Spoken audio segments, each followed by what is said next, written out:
Tired of hunting through Loom's menus only to get lost in Atlassian?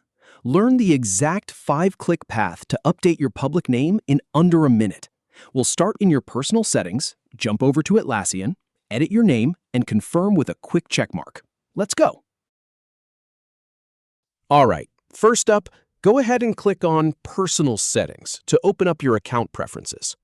Then, once that's open, click on View on Atlassian to switch over to the Atlassian side of things. Now, click on your public name to select it for editing.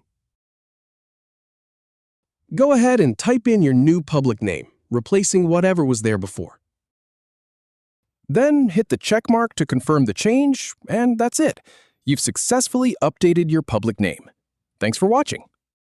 If you have any feedback, or if any info is inaccurate, please leave a comment below.